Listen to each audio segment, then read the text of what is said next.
ऐका, 4 जावई होते. 4 जावई म्हणल्यावर तिथे सासरवाडीला निघाले. आता सासूबाईला इतकं उल्हास, जावई म्हणलं तिला इतकं उल्हास, शर्माला गेला जावई खाल्ला तिला इतकं उल्हास, तिला इतकं उल्हास मला जावई म्हणलं की मला जावई म्हणल्यावर मग तिनं काहीतरी जावई करता स्पेशलिस्ट काय मागवलं असं, गुळाची पापी मागवली काय, तुमच्याकडे काही वेगळं शब्द असं गुळाचा पाक ते गुळ तयार केला नाही निघत का ते स्पेशलिस्ट म्हणजे नाही गुलाबजामुन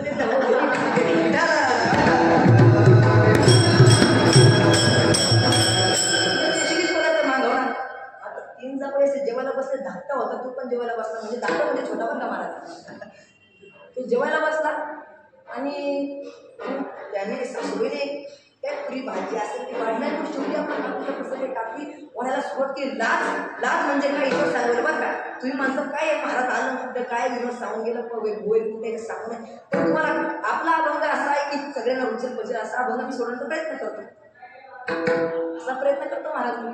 आणि मग तिने सगळ्यांना वळायला सुरुवात केली. मग धाकटा लागा नको आम्ही तसलं का तू खातो काय काय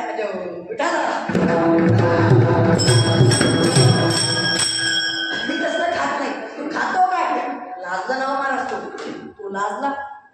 जवा 3 जवाना वरपून आणल्याने कापली उठला कडा.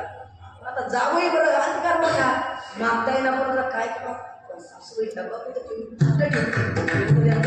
आवडून चित लावून बघितलं बरं का, जसं टीव्ही पाहिजे तसं कीर्तन ऐकत नाही चित लावून, पण याचं कोण पाहिजे त्याचं कोण पाहिजे मोबाईलच पाय कीर्तन ऐकायचं. पण तिने डब्बा कुठे ठेवला याचं चित घेऊन बघितलं मला, हे बघितलं बरं का त्याला चित जाऊन. आणि रातचा उठला 12-12:30 उठला. काय उठला शिंदे गेली जे कापीचा डब्बा होती अंगावर पडला. सासूबाई उठली ते धडकन वाजला कसं वाजलं, सासूबाई उठली कोण आहे म्याव कसं म्हणतात म्याव.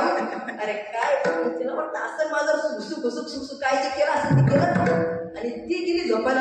आता हे इथं धडपटचं नव्हतं, दडपी केलं नव्हतं, म्हणजे दडशी आणलं नव्हतं, दडीला नव्हतं, महाराजच होतं ते गाबळ होतं गाबळ.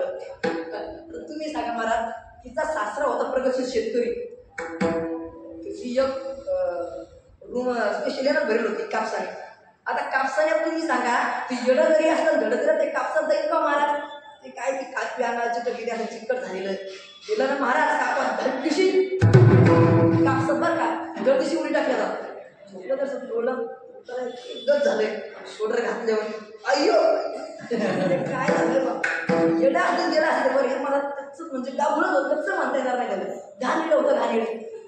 आता बाहेर निघलं पण आता काय करावं काही कळत नाही. येडं बरं अर्ध येडं. तुम्ही सांगा बरं महाराज, जे की खरंच हुशार असं गेला असतं का बरं. मग आता त्या सासूबाईच्या दारात एक म्हैस बांधली होती, तिला दिवस भरले होते, म्हणजे तिला याचा साष्टात टोनगा होणार होता. हा टोनगा तयार झाला होता 15 शिकत, ते काय छोटं घातलं टून चालला. अरे काय टून चालला महाराज. आणि मग त्याला असा तिच्यासारखा टोनगा तयार होणार होता. मग त्याला आता या म्हशीकडे झोपलं ते महाराज लंबा लाट जाऊन पडला आणि मग ती म्हैस मांस घ्यायची ती म्हणायची आपल्यातला प्राणी नाही आहे, म्हशीला सुद्धा दात करते बघा ती परत येतं वास घ्यायची परत चाटायची परत असं झालं. आणि हे कापून पण गेलं ना महाराज. सकाळी मग आता सकाळ झाली 4-5 वाजले. ती सासूबाई उठली, आया बाया कसला पांढरा कशा टोनगा म्हशीने द्याला ते टोनगा होता का महाराज.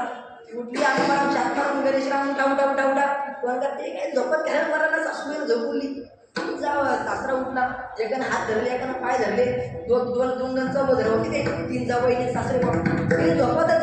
ते काय ना म्हणते मला लईन उठवलंय ते कधी कोणा सोडा लहानपणी स्त्रियाला इतका चौकळ आहे तर मोठेपणी का देवाला सोडा पण ते घरी मराठी भाषेत तर बोलायचं महाराज सोडा सासरे म्हणले आतापर्यंत एक वेळा बोलला माऊली ज्ञानवंत रेड्याच्या विवेकवर ते रेड्याचा औषध आहे का काय. मग सासूबाई निरीक्षण सासूबाईची झोप झाली होती. हे जावई काय झोपतात परत जाऊन झोपून राहिले. रेडा म्हणाला टेकून याची शेपूट कुठे राडा आहे म्हणला जावई नाही रे रेडा नाही जावई आहे विठाला.